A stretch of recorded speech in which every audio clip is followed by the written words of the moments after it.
आज हम लोग देखेंगे डिफिनिट इंटीग्रेशन। देखिए, डिफिनिट इंटीग्रेशन आने से पहले आपको इंटीग्रेशन अच्छे से आना चाहिए। कोई डिफरेंट बात नहीं है, थोड़ी सी बातें अलग होती है। अगर आपको इनडिफिनिट इंटीग्रेशन अच्छे से आ रहा है तो डिफिनिट इंटीग्रेशन भी अच्छे से आएगा। दोनों में डिफरेंसेस ये है कि इनडिफिनिट इंटीग्रेशन का रिजल्ट फिक्स नहीं होगा, लेकिन डिफिनिट इंटीग्रेशन का रिजल्ट फिक्स होगा। डिफिनिट इंटीग्रेशन के रिजल्ट्स आपके कभी नहीं बदलेंगे। डिफिनिट इंटीग्रेशन का एक ही रिजल्ट होगा और इनडिफिनिट इंटीग्रेशन में अगर आप वर्किंग रूल बदल दीजिएगा तो आपका रिजल्ट बदल जाएगा। इस बात को ध्यान रखना है, इसलिए आपको जो है हमेशा ये बात समझ के चलना है कि अगर डिफिनिट इंटीग्रेशन में हम वर्किंग रूल बदल भी देंगे तो मेरा रिजल्ट नहीं बदलेगा। एक और बड़ी बात कि डिफिनिट इंटीग्रेशन का आपसे अगर कभी भी पूछा जाए कि ज्योमेट्रिकल मीनिंग क्या होता है तो इसका मतलब होता है एरिया अंडर कर्व। आगे आपको पढ़ना भी है, आगे आपको पढ़ना है एप्लीकेशन ऑफ इंटीग्रेशन करके area under curve that is area bonded, जो इसके बाद नेक्स्ट चैप्टर होगा। हम इसको देखते हैं डिफिनिट इंटीग्रेशन में। सबसे पहले देखिए, हमने एक छोटा सा फंक्शन एफ कुछ लिया dx, एफ dx है। अब डिफिनिट इंटीग्रेशन में एक ए होता है जिसको हम बोलते हैं लोअर लिमिट। यहां पे मैंने लिमिट लिया बी, जिसको बोलेंगे अपर लिमिट। ये अपर लिमिट हो गया, ये लोअर लिमिट हो गया। मान लीजिए मेरा फंक्शन एफ है। आपको भी पता है कि इंटीग्रेशन करने पर कोई भी अलजेब्रिक एक्सप्रेशन का पावर बढ़ता है और डिफरेंशिएशन करने पर किसी भी अलजेब्रिक एक्सप्रेशन का पावर घट जाता है। तो हमने माना कि छोटा सा फंक्शन एफ है, इंटीग्रेट हुआ तो ये बड़ा एफ बना दिया और इसका जो लोअर लिमिट क्या है ए। हम लोअर लिमिट को नीचे रखेंगे, अपर लिमिट को ऊपर लिखेंगे। देखिए, अपर लिमिट का वैल्यू जो होता है वो लोअर लिमिट से बड़ा होता है। तो अगर ऐसा हो गया कि कहीं लोअर लिमिट का वैल्यू अपर लिमिट से बड़ा जाए तो रिजल्ट निगेटिव हो जाएगा। अगर b is greater than a है, मतलब अपर लिमिट का वैल्यू लोअर लिमिट से बड़ा है तो रिजल्ट पॉजिटिव मिलेगा।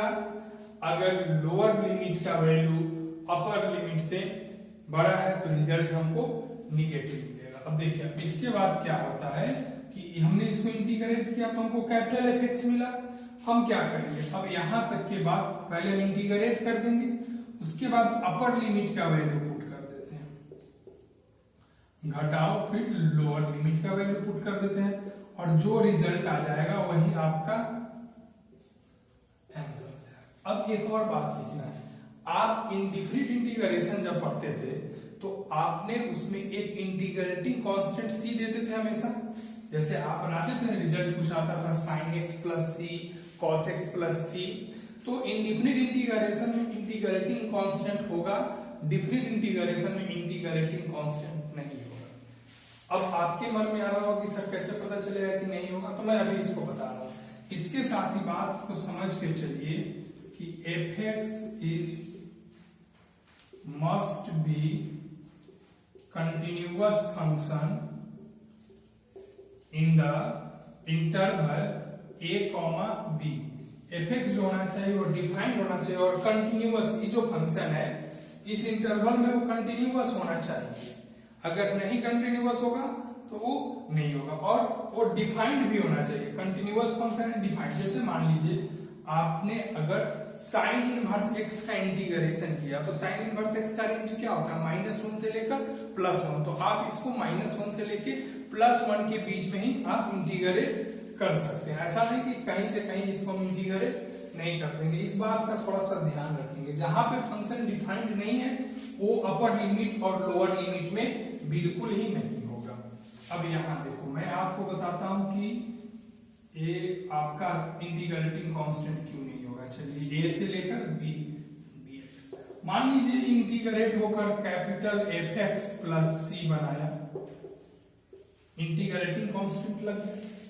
एक बार मान के चलते आगे ही कैंसिल हो जाएगा, आप खुद देखिएगा। आपको पता है कि पहले कौन सा वैल्यू पुट होता, तो अपर लिमिट। तो पहले आपने अपर लिमिट पुट कर दिया, प्लस सी आपका रहेगा ही रहेगा। सी में तो कुछ पुट ही नहीं होगा, तो कांस्टेंट है, वहां एक्स है ही नहीं, तो आप कहां पुट करिए, हम एक्स की जगह पर और बीटा पुट करते हैं। अब देखिए बीच में फिर क्या होता है, घटाओ, फिर कौन सा वैल्यू पुट होता है, लोअर लिमिट, तो एफ ए प्लस सी। अब आप इसको घटाइएगा, अगर आप इसको घटाते हैं तो क्या मिलेगा, F B plus C minus F A minus C. देखिए माइनस इसको भी करेगा, इसको भी माइनस, कट गया। फाइनली आपको क्या मिला, F B minus F A. इससे क्लियर हो गया कि देखिए ए और ए दोनों रिजल्ट तो सेम ही है।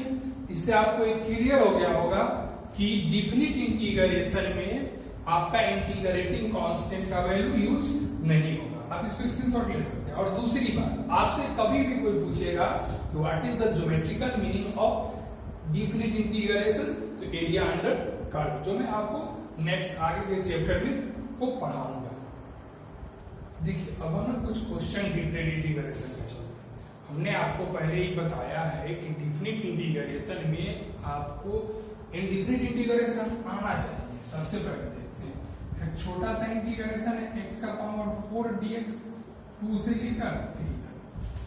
इसका लोअर लिमिट हो गया, अपर लिमिट मैंने बोला था कि अपर लिमिट की वैल्यू लोअर लिमिट से आप बना रखेंगे। अगर आप ऐसा नहीं करते हैं, इसके पीछे तो कुछ और कारण है जो आप पढ़िएगा, जब आपको इंक्रीजिंग डिक्रीजिंग पढ़ाएंगे तो उस समय बताएंगे कि फंक्शन इंक्रीजिंग होता है तो इस पर क्या असर पड़ेगा, फंक्शन डिक्रीजिंग होगा तो इस पर क्या असर पड़ेगा।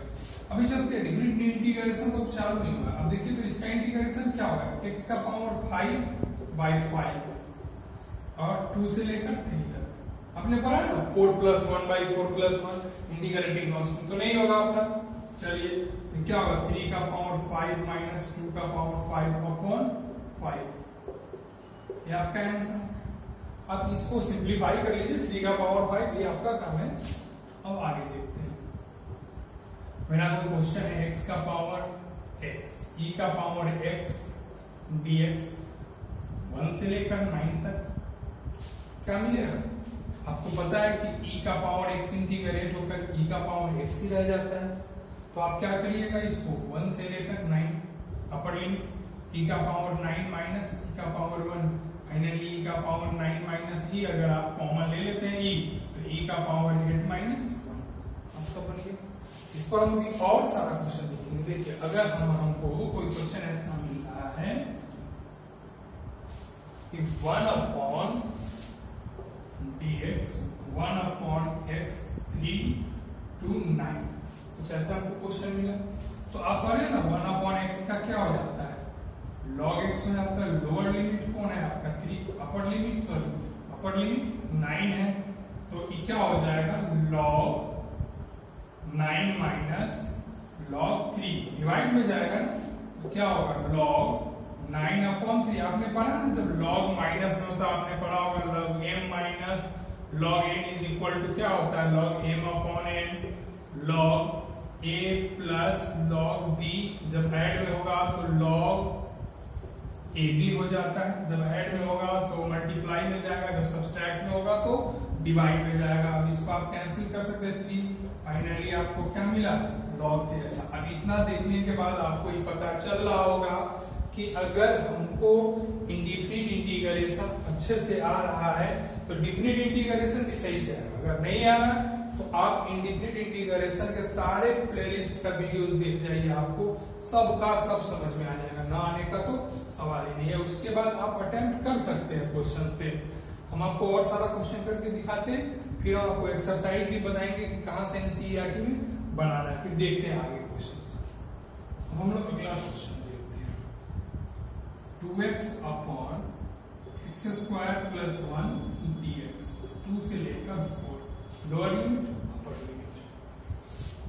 अच्छा ये क्वेश्चन देखने के बाद आपको पता चल रहा होगा कि इसमें मेथड ऑफ सब्स्टिट्यूशन इंप्लीमेंट होगा। तो मैं सब्स्टिट्यूशन मतलब किसी को सब्स्टिट्यूट करेंगे, मैंने पढ़ाया है आपको 7.2 के वीडियो में, 7.3 के वीडियो में, इसको अच्छे से समझाया है। तो dt/dx x² का क्या होगा 2x, तो dt इज इक्वल टू क्या होगा 2x dx। यहां से हमको एक रिलेशन मिला, देखिए तो dx into 2x यहाँ पे अवेलेबल है, क्या बनाएगा आपका dt टी बना देगा, और नीचे में क्या है आपका टी है, लिमिट 2 से लेकर 3। देखिए एक बात समझिए, यहाँ से लिमिट को बदला भी जा सकता है, ऐसा नहीं है कि लिमिट को नहीं बदल सकते, लिमिट को बदल सकते हैं। देखिए हम आपको लिमिट को बदलने का तरीका सिखाते हैं, लिमिट कैसे बदले। अगर मैं यहाँ से आप नॉर्मली एक बार दोनों करके हम बता देते हैं, यहाँ से इसका इंटीग्रेशन 1/t का क्या हो जाएगा, log t का 2 से लेकर 3 क्या मिलेगा, log, फिर t की जगह पर क्या पुट होगा, x² प्लस 1 कहां से कहां तक, 2 से लेकर 3। अब पहले आप अपर लिमिट पुट करिएगा, x की जगह पर तो 3 का स्क्वायर 9 प्लस 1 10 माइनस, फिर 2 पुट कीजिएगा, बीच में माइनस होता है, एक बार पुट होगा फिर माइनस। देखिए मैं यहाँ पे आपको क्लियर भी बता दे रहा हूं, यहाँ देखिए सब लोग, log 3 का स्क्वायर प्लस 1 माइनस log 2 का स्क्वायर प्लस 1, फाइनली क्या बनेगा आपका log 10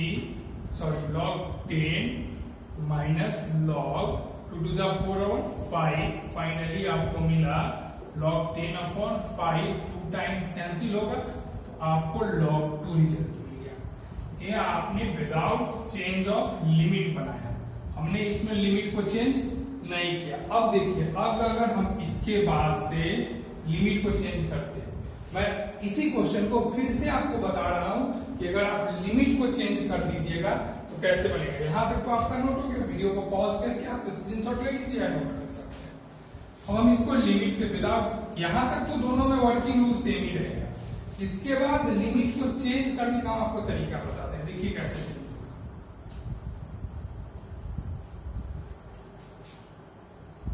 देखिए तो लिमिट चेंज होगा तो हमने t का वैल्यू क्या माना था, x² प्लस 1, और ई जो अपर लिमिट होता है और लोअर लिमिट होता है वो किसकी वैल्यू है, तो x की वैल्यू है।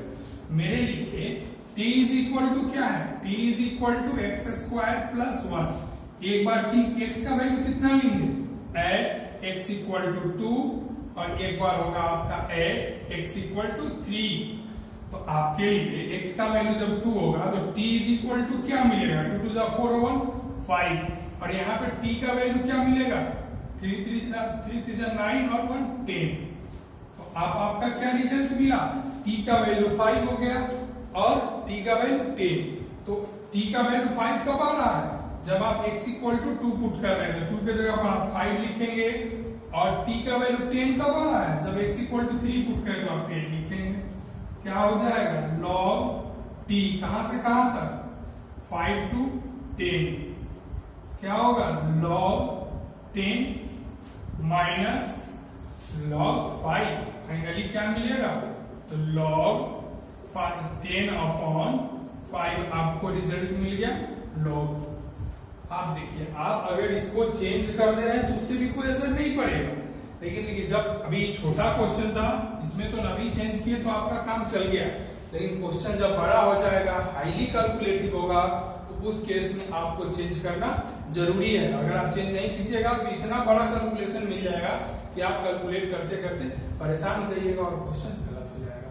हम और क्वेश्चन करके आपको बताते हैं। फिर देखिए अगला क्वेश्चन देखते हैं, 0 से लेकर 1 x e का पावर x dx। देखिए डेफिनिट इंटीग्रेशन सब जगह इंप्लीमेंट होगा, मेथड ऑफ सब्स्टिट्यूशन में, सम स्पेशल इंटीग्रेशन में, मेथड ऑफ बाय पार्ट्स में, पार्शियल इंटीग्रेशन में। उसके बाद मैंने आपका जो एक सीरीज पढ़ाया है ना, 4 वीडियो का होगा, जो इंटीग्रेशन ऑफ ट्रिगोनोमेट्रिकल एक्सप्रेशन, सारी जगह डिफरेंट इंटीग्रेशन इंप्लीमेंट होगा, कुछ नहीं बदलेगा, क्वेश्चन वही रहेगा, अपर लिमिट लोअर लिमिट आ जाएगा। इस क्वेश्चन में क्या है, मेथड ऑफ बाय पार्ट्स है, u into v, u into v क्या आ गया, केवल अपर लिमिट और लोअर लिमिट आ गया। इसलिए देखिए अब u into v का कांसेप्ट मैंने आपको क्या पढ़ाया था, u into v dx में u बाहर, v का इंटीग्रेशन माइनस बड़ा सा इंटीग्रेशन v बढ़ाई के, जो इंटीग्रेट हुआ है वो फिर से इंटीग्रेट होगा, और जो बाहर हो गया हुआ है वो डिफरेंशिएट होगा इनटू dx। जो बाहर हो गया वो क्या होगा, आपका डिफरेंशिएट होगा। ये बात समझ के चलते हैं। अब इसमें u और v में मैंने आपको किस कंसेप्ट पे बताया था, I लेट L लेट T। इसमें I4 क्या होता है, inverse trigonometry, L for logarithmic, A for algebra, T for trigonometry, E for क्या होता था एक्सपोनेंशियल। जो पहले आएगा वो पहले निकल जाएगा। आपका क्या है x इंटू ई का पावर x, x मतलब अलजेब्रा और e का पावर x मतलब एक्सपोनेंशियल। तो आपका e का पावर x है ना, तो सबसे लास्ट में आ रहा है, तो आपका कौन बाहर होगा, x बाहर हो गया। फिर क्या होगा, e का पावर x का इंटीग्रेशन माइनस बड़ा सा इंटीग्रेशन b बड़ा इंटीग्रेट, जो इंटीग्रेट होगा वो फिर से इंटीग्रेट होगा, और जो बाहर निकल गया वो क्या होगा, डिफरेंशिएट होगा इनटू dx। और लिमिट ना हम b ब्रैकेट करके 0 से लेकर 1 लिख दिए। एक ही बार इसलिए लिख दिए कि बार बार इंटीग्रेट हो रहा है, हर एक इंटीग्रेशन पर लिमिट लिखेंगे थोड़ा सा दूसरे हो जाएगा ना, वो अच्छा नहीं दिखेगा। यहाँ देखिए x e का पावर x माइनस क्या होगा e का पावर x dx इंटू 1 हो जाएगा इंटू dx। लिमिट कहां से कहां तक, तो 0 से लेकर 1 तक। फिर आगे देखते हैं, देखिए तो x e का पावर x और इसका इंटीग्रेशन e का पावर x, लिमिट कहां से कहां तक, 0 से लेकर 1 तक। अब इसके बाद अब देखिए यहां से e का पावर x कॉमन हो सकता है, x माइनस 1, लिमिट कहां से कहां तक, 0 से लेकर 1 तक। पहले कौन लिमिट पुट होगा, तो पहले अपर लिमिट पुट होगा। अपर लिमिट पुट करेंगे कहां कहां, x के जगह पर, तो x के जगह पर e का पावर 1 इंटू 1 माइनस 1 माइनस, आपको पता है कि अपर लिमिट का वैल्यू पुट करने के बाद हम माइनस का साइन देते हैं, और फिर लोअर लिमिट पुट करेंगे तो क्या होगा, e का पावर 0 इंटू क्या मिलेगा, 0 माइनस 1। देखिए तो 1 में से 1 चला जाएगा तो क्या होगा, 0 मिलेगा, 0 माइनस e का पावर 0 का value 1, anything power will be 0, value will be 1। अभी क्या होगा, माइनस 1 तो इंटू माइनस 1। फाइनली आपको क्या मिला, माइनस माइनस प्लस 1, एक रिजल्ट मिला जो आंसर होगा।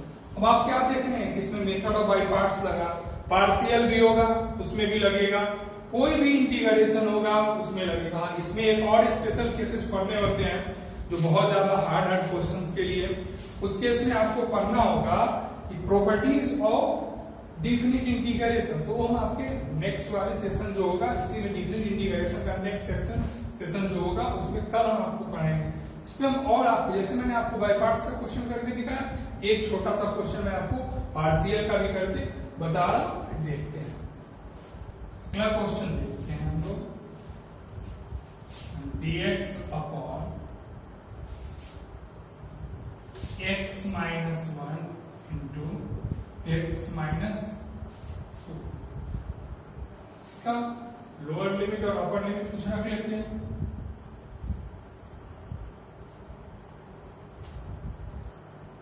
थ्री टू 4 रख लेते हैं। देखिए अब आपको दिख रहा होगा ना कि पार्शियल के कंसेप्ट में बनेगा। क्या करते हैं पार्शियल के कंसेप्ट में हम लोग 1 upon x minus 1 into x minus 2 करेंगे।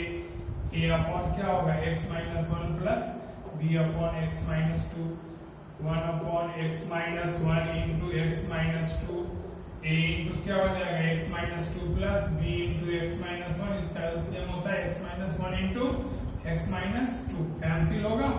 1 इज इक्वल टू क्या मिलेगा, a into x minus 2 plus b into x minus 1। आप क्या करिएगा, पुट करिएगा, क्या a का वैल्यू निकालना हो तो उसके डिनोमिनेटर को 0 करते मैंने पढ़ाया है।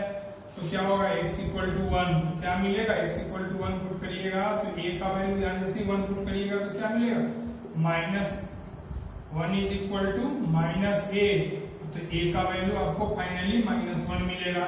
फिर पुट करेंगे x इक्वल टू 2, तो क्या मिलेगा 1 इज इक्वल टू b, यहाँ 2 पुट करिएगा 0 हो जाएगा, यहाँ 2 पुट करिएगा 2 में से बन गया 1। तो b का वैल्यू क्या मिला आपको 1, a और b का वैल्यू मिल गया। अब आप इसका इंटीग्रेशन करना चाहते हो, कौन इंटीग्रेट होगा, इसके जगह पर हम लिख रहे हैं 1 upon x minus 1 into x minus 2 is equal to minus 1 upon x minus 1 plus 1 upon x minus 2।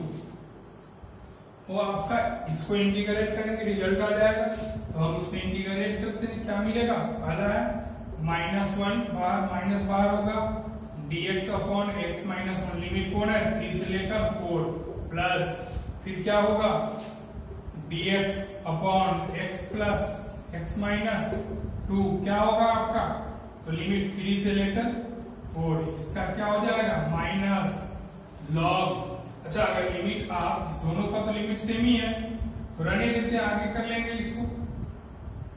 क्या होगा minus log x minus 1, limit क्या है 3 से लेकर 4 plus log x minus 2, limit क्या है आपका 3 से लेकर 4, दोनों का सेम लिमिट है। अब एक साथ लिख सकते हैं, लिमिट डिफरेंट रहता तो एक साथ नहीं लिखते, जब लिमिट सेम है तो एक साथ लिखेंगे। तो ये ऐड में और सब्सट्रैक्ट में तो क्या होगा log x minus 2 minus log x minus 1, कहां से कहां तक 2 से लेकर 3 तक। क्या तक क्लियर है, 2 से लेकर 3 तक की बात हो गई। अब क्या करेंगे, आपको पता है कि लॉगरिथमिक जब फंक्शन आता, सॉरी वो माइनस में आता है लॉगरिथमिक तो डिवाइड में जाएगा, तो क्या हो जाएगा log x minus 2 upon x minus 1, कहां से कहां तक लिमिट में रहेगा 2 से लेकर 3 तक। क्लियर है। अब देखते हैं इसको ना, फिर यहाँ पे सॉल्व करके देखेंगे। इतना तक आप वीडियो को पॉज करके आप नोट कर लीजिए या स्क्रीनशॉट ले सकते हैं। अब इसको हम यहाँ पे सॉल्व करेंगे, यहीं पे सॉल्व कर लेते हैं। यहाँ पे जब सॉल्व होगा तो पहले अपर लिमिट पुट होगा, तो log 3 minus 2 upon 3 minus 1 minus log 1 minus 2 upon sorry 2 minus 1 upon 2 minus 2 sorry 2 minus 2 upon 2 minus 1। यहां तक तो आपका क्लियर होगा। नहीं, अपर लिमिट और लोअर लिमिट हम गलती कर दिए ना, या 3 से लेकर 4 है, 3 से 4 है ना, गलत हो गया। तो आपका है 3 पहले 4 पुट होगा, गलती हो गई थोड़ी सी। यहाँ पे फिर से देखते हैं, फिर से इसको पुट करके बता रहे हैं आपको। log 4 minus 2 upon 4 minus 1 minus log 3 minus 2 upon 3 minus 1। Finally आपको क्या मिलेगा log 2 अपॉन 3 माइनस log क्या हो जाएगा 3 माइनस सॉरी 3 में 1 अपॉन 2। आपको पता है कि log जब सब्सट्रैक्ट में होता है तो डिवाइड में होता है, तो log 2 अपॉन 3 अपॉन 1 अपॉन 2, ये क्या मिलेगा 4 अपॉन 3, ये आपका आंसर है। तो इस तरीके से आप क्वेश्चंस को अटेम्प्ट कर सकते हैं। इतना करने के बाद आपको डिफरेंट इंटीग्रेशन का समझ में आ गया होगा। आप इस वीडियो को 2 बार देखिए, आपको पूरा अच्छे से कंप्लीट होगा। और उसके बाद आप एनसीईआरटी का 7.9 एंड 7.10 इस दोनों पे काम करिए और इसको कंप्लीट करिए। अगर इसके बाद के जो सेशन आएगा उसमें हम आपको पढ़ाएंगे प्रॉपर्टीज ऑफ डिफरेंट इंटीग्रेशन, जो बहुत ही इंपॉर्टेंट होता है। सारे को चलेंगे। और अगर आप आर डी शर्मा फॉलो कर रहे हैं तो आप बना सकते हैं आर डी शर्मा के में 20.1 एंड 20.2। देखिए कोई भी, इसको भी आप फॉलो करिए या इसको भी फॉलो करिए, जो दोनों फॉलो करें ठीक है, अच्छी बात। आप सबसे पहले इसमें वर्कआउट एग्जाम्पल बनाइएगा, तब आप चैप्टर पे आइएगा। वीडियो को देखिए, क्वेश्चन बनाइए। एक बार सबसे अच्छा रहता है कि इंडिफिनिट इंटीग्रेशन का जो भी प्लेलिस्ट में वीडियो है अप्रॉक्स 19 या 20 होंगे, उसको आप अच्छे से देखिए। और देखने के बाद आप फिर इस वीडियो को देखिए, इसके क्वेश्चंस को बनाइए, उसके बाद आप इसके एग्जाम्पल को बनाइए और फिर अगर इसको फॉलो करें तो इसके एग्जाम्पल को बनाइए और तब चैप्टर को बनाइए, तब आपसे आसानी से क्वेश्चन बनेगा। मिलते हैं नेक्स्ट सेशन में प्रॉपर्टीज ऑफ डिफरेंट इंटीग्रेशन के साथ। ठीक है, बाय।